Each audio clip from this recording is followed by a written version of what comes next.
Você sabe quando a Igreja Adventista foi organizada? Que ano? Como é que aconteceu? Todo mundo estava a favor? É isso que a gente vai entender um pouquinho na lição dessa semana. Vem comigo!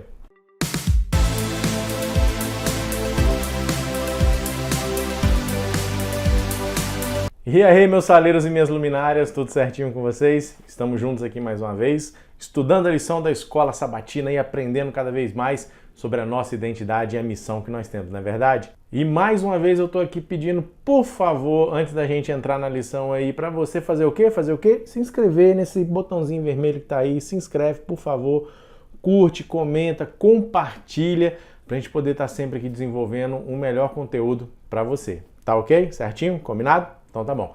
Vamos para a lição então? Título da lição dessa semana: Organizados para o Serviço. O nosso texto-chave está em Apocalipse 12. Depois você vai lá, dá uma lida no Apocalipse 12 para você poder entender todo o contexto que a gente vai estar falando aqui, para você entender também a lição. Vamos para a nossa tirinha aí, para a gente poder trocar uma ideia aqui? Começamos com a primeira tirinha aí. Quem está aparecendo? Tiago White. E o Tiago White, ele está com a maletinha na mão e tem uma explicação. Qual é essa explicação aí? Você sabia que em julho de 1849, o Tiago, ele pegou algumas cópias de uma revista que ele editou, né? A Verdade Presente, e ele colocou numa maleta emprestada, porque nem maleta ele tinha, e ele andou 13 quilômetros a pé até o correio mais próximo. Era da cidade de Middleton, em Connecticut, nos Estados Unidos. O Tiago, ele deu início ali ao lançamento das publicações da Igreja Adventista. O interessante aqui, só um parênteses para você, o Tiago, ele convenceu que, para fazer essas edições aqui, ele convenceu o dono da editora a fazer de graça. O Tiago orou, foi lá, convenceu o rapaz e o dono da editora fez. Logo em cima tem um foguetinho aí, ó. Foguete não tem ré. Meus queridos, a mensagem daí para frente só foi se espalhando, só foi crescendo. Nós temos o segundo quadrinho aí, com vários prédios da igreja, um locutor aqui, desde 1863, que foi quando a igreja foi organizada, tudo certinho. Bom, de lá para cá a igreja só vem crescendo, com sedes administrativas, igrejas, escolas, rádios, TVs, tudo isso com o intuito, levar a mensagem de que Cristo breve voltará. Nós temos então o terceiro quadrinho aí, que é Jesus Cristo e uma igreja subindo. No meu entendimento aqui, nós somos a igreja da profecia. Nossa missão é pregar para que Cristo venha buscar a sua igreja. Se você tem um outro compreendimento aí, se você entendeu outra coisa, também compartilhe aqui nos comentários, mas o quadrinho aqui, a nossa tirinha, na verdade, né, eu entendi dessa parte. Então nós temos uma missão, desde que a nossa igreja foi organizada. Na Idade Média, era muito complicado para os cristãos. Muitos foram mortos, existiam muitas tradições, era proibido estudar a Bíblia. E aí, com a Reforma Protestante, as verdades foram aparecendo. Nós citamos na semana passada alguns protestantes, né, que fizeram parte dessa história, todos muito importantes para isso. E ali no finalzinho da Reforma Protestante, o centro onde ficou mais forte o cristianismo foram os Estados Unidos.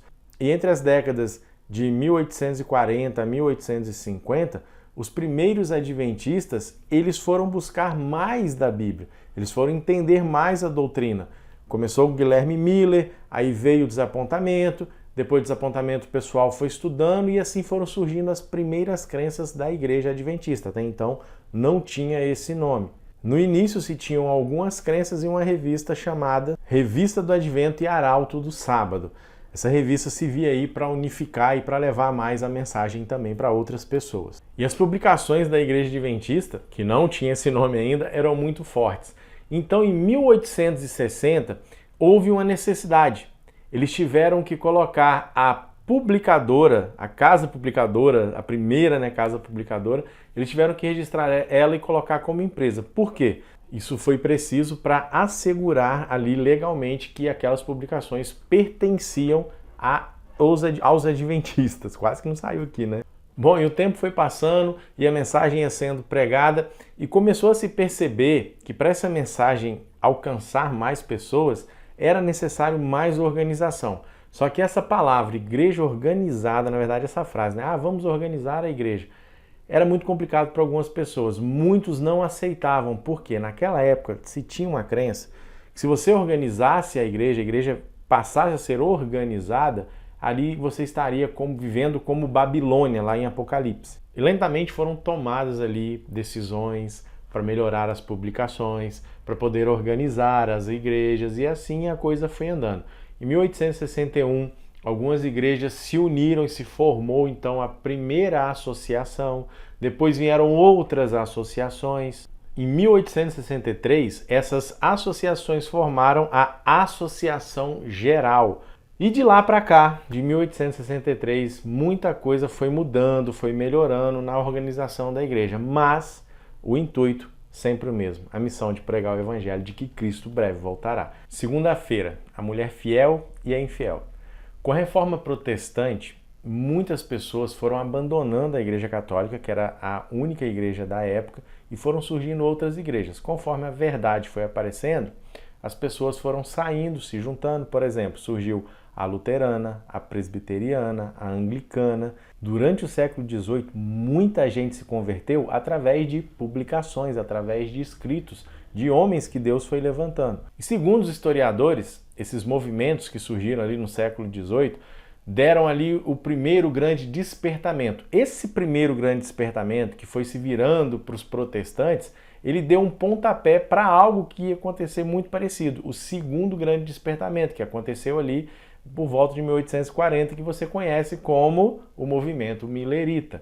Esse movimento deu início à Igreja Adventista do Sétimo Dia. No livro de Apocalipse nós temos duas mulheres. A primeira é uma mulher pura, fiel, ela está vestida de sol, ela tem uma coroa, essa mulher está grávida, ela está em cima da lua. Em contraste, lá no Apocalipse 17, nós temos uma outra mulher vestida de púrpura, ela tem muitas joias, ela está embriagada, está escrito nela a Babilônia, a mãe das meretrizes, ela é uma meretriz. Meretriz dentro da Bíblia quer dizer que ela se prostituiu, ela se contaminou com falsas doutrinas e ela teve relações com os reis da terra, ou seja, ela envenenou também esses reis da terra. Nós temos ali bem claro o grande conflito. Temos duas igrejas, uma verdadeira e uma falsa. Uma que quer levar ao povo de Deus a mensagem verdadeira, os 10 mandamentos, a doutrina bíblica, o assim diz o Senhor. A Bíblia fala que céus e terra passarão, mas a palavra de Deus nunca vai passar. Então, desde o Gênesis ao Apocalipse, nada mudou. E nós temos uma outra mulher. Essa mulher quer levar falsas doutrinas, ela quer embriagar os santos. Em Apocalipse 10, nós temos a profecia do surgimento dessa igreja. Quando ela surge? Em Apocalipse 12, ela dá um contexto para essa igreja. Em Apocalipse 14, tem a missão desta igreja. Então, e que missão é essa? Essa igreja levaria a mensagem de Deus nos últimos dias. E nós estamos vivendo os últimos dias desde 1844. Terça-feira, restaurando o original. O Apocalipse 12, nós temos ali a história do grande conflito. Nós temos uma mulher que vence um dragão enfurecido. O dragão está doido para matar essa mulher, mas essa mulher se sai vencedora. E nós temos aqui o nascimento de Cristo, e do verso 1 ao 5, nós temos o nascimento de Cristo. No verso 6 ali já apresenta para a gente um período profético de 1260 anos de perseguição, de dificuldade para o cristianismo. Mostra também a guerra no céu. Dentro do Apocalipse 12 mostra essa perseguição terrível. Esse período que eu falei aqui dos 1260 anos foi um período de trevas. Aí a partir de 1798 começa a vir luz sobre as pessoas. Começa a acontecer os despertamentos. Depois de 1798. Aí lá em 1839, por aí, começa um grande despertamento, que nós conhecemos como o movimento milerita, que depois, alguns membros desse movimento, depois do grande desapontamento, se tornaram os adventistas sabatistas, os que guardavam o sábado. No verso 17 tem umas características, fala ali de um povo remanescente, fala dos descendentes. A palavra remanescente, em algumas traduções, que existe essa palavra, ela significa o seguinte: é o pouquinho que sobrou do original. É o restinho que sobrou do original. Que original é esse? Quando a gente vai lá para o livro de Atos, nós vemos a igreja original, a igreja que Cristo deixou, que os apóstolos eram os pastores. E ela tem a mesma característica que o povo dos últimos dias teria. E uma outra característica da igreja de Atos, qual era a missão deles? Pregar o evangelho de que Cristo breve voltaria, o segundo advento de Cristo. Qual é a nossa missão hoje? Pregar o evangelho, que Cristo vai voltar, o segundo advento dele. Então, se a primeira igreja se comportava dessa maneira, a segunda igreja tem que se comportar igual. E qual é a igreja que se comporta igual à igreja dos apóstolos? Igual à igreja de Éfeso, pura, limpa, lá a primeira igreja de Apocalipse? Nós somos os remanescentes de Cristo. Acredite nisso, estude dentro do Apocalipse que você vai entender isso claramente. 1 Coríntios 14. Paulo fala ali dos dons espirituais e mais ainda fala da necessidade de usá-los e de maneira ordeira. Paulo fala que Deus é um Deus de ordem. E é claro que os primeiros adventistas, ao estudarem cada vez mais, foram entendendo isso, ganharam mais sabedoria e viram a necessidade de organizar uma igreja. Os adventistas eles passaram ali logo no início de 200 para mais ou menos 2.000 membros. Em 1863, quando a igreja é organizada, em 23 de maio, nós éramos 3.500 membros, um número considerável para a época. Bom, tendo esse contexto que era necessário se organizar, ter ordem, e nós vemos que foi uma coisa de Deus, porque a igreja expandiu, a mensagem expandiu. Eu quero levar você a pensar aqui então na nossa rede semântica. A palavra que nós temos, eu vou te pedir para você olhar aqui comigo, é ordem. Ordem, o que você pensa quando se fala em ordem dentro do contexto que nós estamos estudando? Vou falar a primeira aqui que vem à minha mente, tá bom? Diretriz. A partir da organização da ordem, nós temos uma diretriz para onde seguir, como fazer. Pensa aí, coloca as suas palavras e chega no sábado lá, coloca a sua turma para pensar também dentro desse contexto, tá joia? Quinta-feira, fidelidade no deserto. Que deserto é esse? O deserto que cita ali em Apocalipse 12. Vamos trabalhar alguns versos aqui. Jesus ele é o centro, ele desempenha um papel muito importante. Por exemplo, os versos 4 e 5 traz ele como um filho homem que ia governar todo o universo com cetro de ferro. O verso 6 mostra agora 2 detalhes que Deus fez por essa igreja. O primeiro, ele preparou um lugar para essa mulher, uma terra despovoada, um deserto, para que essa mulher pudesse se esconder, pudesse se fortalecer. A segunda, ele manteve, ele deu alimento para essa mulher. Que alimento é esse? Mesmo no período de 1260 anos ali, da Idade Escura, que não podia se ler a Bíblia, aquela coisa toda que a gente já falou aqui, Deus sempre levantou alguém para defender, tanto que inúmeras pessoas morreram pregando a palavra de Deus. E o deserto ele é muito comum na Bíblia.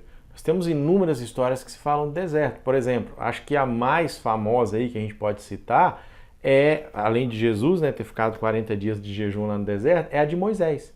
Moisés ele precisou ficar 40 anos no deserto para Deus preparar ele, para ele deixar muita coisa do Egito de lado, para ele se preparar para ser o libertador do povo de Israel. O próprio povo de Israel ficou os seus 40 anos no deserto e eles viram milagres em cima de milagres. Onde não tinha água, apareceu água. Onde a água era amarga, ficou doce. Comida caía do céu. Então Deus, mesmo com seu povo no deserto e um povo rebelde muitas vezes, Deus vai sustentando cada um deles. Você, talvez, meu jovem, está passando por um deserto nesse momento. E esse deserto, ele vai deixar você mais forte, ele vai te preparar para o seu ministério, ele vai fazer com que no calor da batalha você possa pensar, você possa ter um raciocínio antes de agir. Deus, ali dentro do Apocalipse, ele sustentou o seu povo durante os 1260 anos. E o povo aprendeu muita coisa. E o povo foi liberto de muita coisa também. E foi esse período no deserto que essa mulher passou, que ali ela recebeu a missão de ser o remanescente de Cristo. Sexta-feira, e qual é o propósito da igreja? A gente pode colocar que a igreja é a fortaleza de Deus no meio desse mundo de caos. Às vezes eu sempre falo o seguinte, por exemplo, durante a semana aquela correria segunda, terça, aí na quarta-feira tem um culto de quarta-feira, a gente vai na igreja ali, a gente tem um oásis, a gente tem um momento de refúgio. Aí quinta, sexta, no sábado, temos ali mais um momento de refúgio. E fala a verdade, às vezes não é bacana, você fica esperando chegar o sábado, um dia de culto, para rever os amigos, para estarem juntos. Isso era a essência da igreja quando começou com os apóstolos. A ideia da igreja sempre foi o quê?